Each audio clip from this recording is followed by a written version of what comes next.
what you really need to know about this election. Hi there, political junkies. Hi there, crypto fans. Hi there, remote viewing aficionados. Dick Allgire here, and it's another beautiful day here in paradise at Ethereum Place.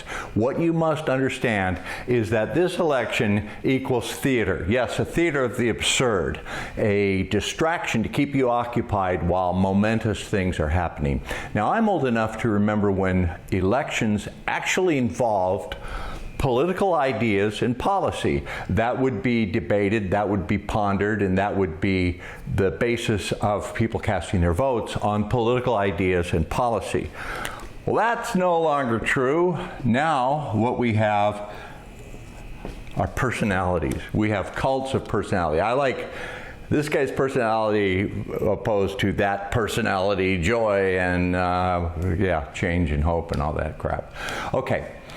This is all a distraction. The ultimate purpose is to decide what is going to happen to the United States, the transformation of the United States going forward, because the United States is a corporation owned by someone with a loyal title, and they just give us the opportunity to kind of seem like we run the place for ourselves, but we don't.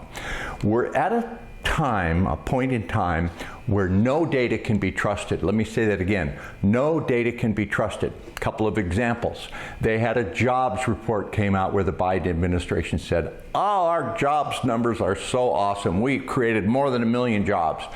And that was, they used that as a campaign talking point, and the news came out, look how good they're doing. And then quietly, about a month later, the Labor Department said, well, wait a minute. We gotta check that. Actually, we overcounted that by over 800,000 votes. So there weren't quite as many jobs, like 800,000. They made a mistake. In the debate, you heard Trump say crime is up, and the furrowed brow David Muir, I'm with ABC News, said, well, excuse me, Mr. President, crime is actually down. And as soon as that was over, the FBI came out and said, oh, we got that wrong. We didn't really count the violent crime in all the biggest cities. So if we look at the real numbers, violent crime is actually way, way up. So you can't trust that data. Not only can't you trust data, you can't trust medicine. You can't trust the judicial system. You can't trust law enforcement. You can't trust education. Okay, the head of Harvard, plagiarism.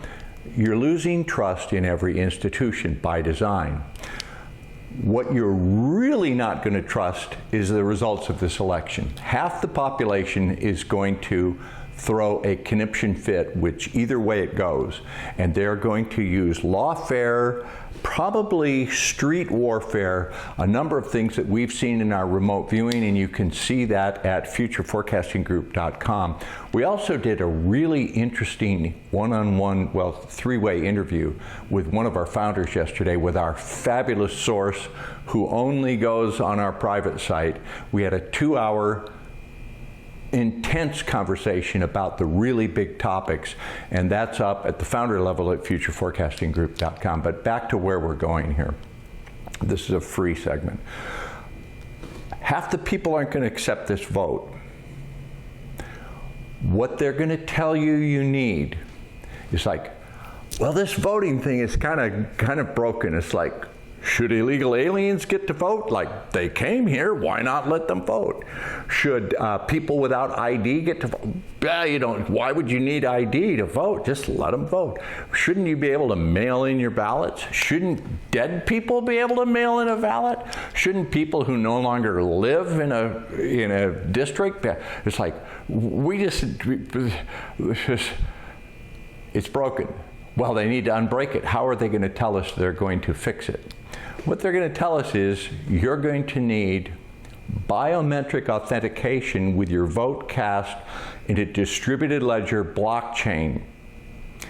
And that will be one person, one vote authenticated by your digital ID. They want us to get a digital ID. Why do we want a digital ID? Because human beings are a resource, and the owners of that resource want a better way to track and trace and monitor what they own. It's about the certificate.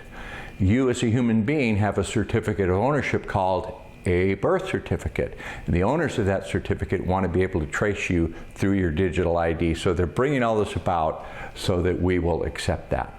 But what you need to understand about the election is a word, and I'm going to go back to French and ultimately Latin origins, and that word is Tain. The origin of the word Tain, it means to hold or control. So in nautical terms, under maritime law, back in the old days when ships at sea would be taken over, they would be tained or controlled. So you would board a ship and enter it, and then you would tain it.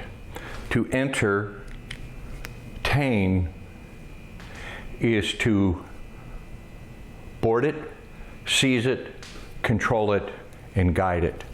So when you are entertained by the entertainment industry, your brain is being boarded and then controlled and guided. So that's the purpose. This is going to be an amazing time to see. It's probably not going to be too fun. Buckle yours. You're going to need more than a seatbelt. You know, like just not just a seatbelt, not just the shoulder harness that we have in today's cars. Fighter jets have a 6-point restraint and then a helmet, and you're going to need a very tight 6-point restraint and a crash helmet, and then it's going to be like, whoa!